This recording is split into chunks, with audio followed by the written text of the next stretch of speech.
Breaking news నెల్లూరులో మరో దారుణ హత్య చోటు చేసుకుంది. అయ్యప్పగుడి సమీపంలో చెన్నయ్య అనే వ్యక్తిని కిరాతకంగా హత్య చేశారు దుండగులు. చెన్నయ్య నివాసంలోకి వెళ్లి మరీ హతమార్చారు. ఆ తర్వాత పరారయ్యారు. ఉదయగిరి ప్రాంతానికి చెందిన చెన్నయ్యను రియల్ ఎస్టేట్ వ్యాపారిగా గుర్తించారు. ఘటనా స్థలానికి పోలీసులు చేరుకుని వివరాలు సేకరిస్తున్నారు. ఇటీవల వరుస హత్యలు నెల్లూరు పోలీసులకు సవాల్గా మారాయి.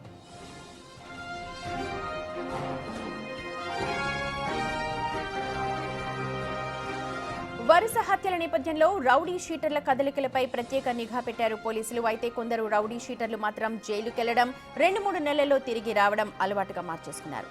మరోవైపు హత్యకు పాల్పడేంతగా యువకులే కావడం ఆందోళన కలిగిస్తోంది. నెల్లూరులో శాంతి భద్రతలపై ప్రభుత్వం ప్రత్యేక దృష్టి పెట్టాలి అని స్థానికులు కోరుతున్నారు.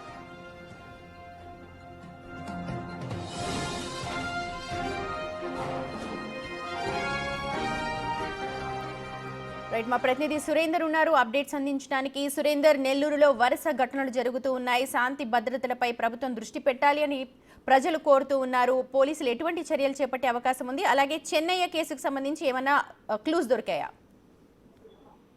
అంటే సుమతి, నెల్లూరులో మరో దారుణ హత్య చోటు చేసుకుంది. ఇటీవల కాలంలో నెల్లూరులో వరుస హత్యలు జరుగుతుండటం, హత్య కేసులు నమోదవడం కూడా మన ఇటీవల వరుస కథనాలు కూడా బిగ్ టీవీ ప్లే చేయడం జరిగింది. అయితే పోలీసులు గట్టిగా చర్యలు చేపట్టినప్పటికీ కూడా అయితే ఈ మర్డర్లు అయితే ఆగడం లేదు. పోలీసులు మటుకు ప్రతిరోజు నిఘా ఏర్పాటు చేసి కార్టూన్ సర్చ్ కూడా ఏర్పాటు చేస్తున్నప్పటికీ ఈ మర్డర్లు అయితే నెల్లూరులో కంటిన్యూగా జరుగుతూనే ఉన్నాయి. అయితే అర్ధరాత్రి అయ్యప్ప గుడి సమీపంలో వెంకటరెడ్డి నగర్ లో ఉన్నటువంటి ఆ ప్రాంతంలో గొల్లపల్లి చెన్నయ్య అనే వ్యక్తి ఉదయగిరి నుంచి వచ్చి ఇక్కడ ఉన్నారు. ఆయన ఇక్కడ వెటర్నరీ అసిస్టెంట్ గా పాటుగా ఇక్కడ ఉన్నటువంటి ఇన్సూరెన్స్ పాలసీలు, అదే విధంగా వేరే బిజినెస్ చేసుకుంటూ ఇక్కడ ఉంటున్నాడు. అయితే కొంతమంది గుర్తు తెలియనటువంటి వ్యక్తులు అర్ధరాత్రి ఇంట్లోకి చొరబడి ఆ చెన్నయ్య అనేటువంటి నివాసంలోకి వెళ్లి హతమార్చి ఈ యొక్క దుండగులు అయితే కూడా పరారయ్యారు. ఇటీవల కూడా ఈ యొక్క పోలీసులు ఈ యొక్క వరుస హత్యలను కూడా సవాలుగా తీసుకొని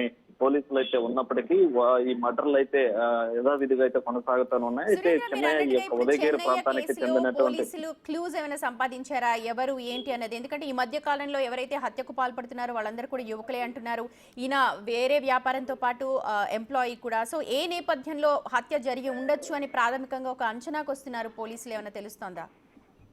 అయితే పోలీసులు ఇటు సింధుప్రియ డిఎస్పీ సింధుప్రియ ఆధ్వర్యంలో పోలీసులు కూడా ఇటు అక్కడికి వచ్చి విచారణ చేపట్టడం జరిగింది. దాంతో పాటుగా క్లూస్ టీమ్ కూడా అక్కడ ఉన్నటువంటి వివరాలన్నీ కూడా సేకరించడం జరిగింది. దాంతో పాటుగా డాగ్ స్క్వాడ్ కూడా అక్కడికి చేరుకొని అక్కడ ఉన్నటువంటి పరిసర ప్రాంతాలను కూడా పరిశీలించడం జరిగింది. అయితే వారి తండ్రి ఎవరైతే గొల్లపల్లి చెన్నయ్య తండ్రి ఎవరైతే ఉన్నారో ఆయన కొన్ని ఆరోపణలు చేస్తున్నారు. అయితే ఉదయగిరి ప్రాంతంలో ఉన్నటువంటి గత కొంతకాలంగా అక్కడ ఉన్నటువంటి కొంతమంది స్థానికులతో గొడవలు ఉన్నాయి. వారికి అదే విధంగా చెన్నై మధ్య కూడా ఉదయగిరి పోలీస్ స్టేషన్ లో కూడా కేసులు నమోదైనట్టుగా తెలుస్తా ఉంది. ఈ నేపథ్యంలోనే అక్కడ ఉన్నటువంటి కొంతమంది పొల విషయంలో గొడవలు ఉన్నటువంటి నేపథ్యంలో వారు ఏదైనా డబ్బులు ఇచ్చి ఈ యొక్క హత్య చేపించుంటారని కూడా ఆయన అయితే అనుమానం వ్యక్తం చేస్తున్నటువంటి పరిస్థితి ఉంది. అయితే పోలీసులు అయితే పూర్తిగా ఈ యొక్క వరుస హత్యలు జరుగుతున్నటువంటి నేపథ్యంలో ఈ యొక్క హత్యకు సంబంధించి అతి కిరాతకంగా ఈ చెన్నైని హతమార్చడం పైన కూడా పోలీసులు పూర్తిగా విచారణ చేస్తూ ఆ యొక్క నిందితుల కోసం అయితే గాలింపు చర్యలు చేపడతా ఉన్నారు. అయితే మరోవైపు నెల్లూరు నగరంలో శాంతి భద్రతలు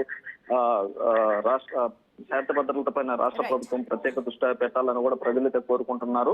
మరోవైపు ఇక్కడ ఉన్నటువంటి హత్యకు సంబంధించి ఇప్పుడు ఉదయం నుంచి కూడా ఉన్న సింధుప్రియ డిఎస్పీ ఆధ్వర్యంలో ఈ యొక్క ఫిఫ్త్ టౌన్ సిఐ వీరి యొక్క ఆధ్వర్యంలో కూడా ఈ క్లూస్ టీమ్ వీరంతా కూడా ఈ యొక్క హత్యకు సంబంధించి ఎవరు చేశారని చెప్పి సీరియస్ గా తీసుకొని ఈ యొక్క కేసును అయితే విచారణ చేస్తున్నటువంటి పరిస్థితి ఉంది. సుమతి.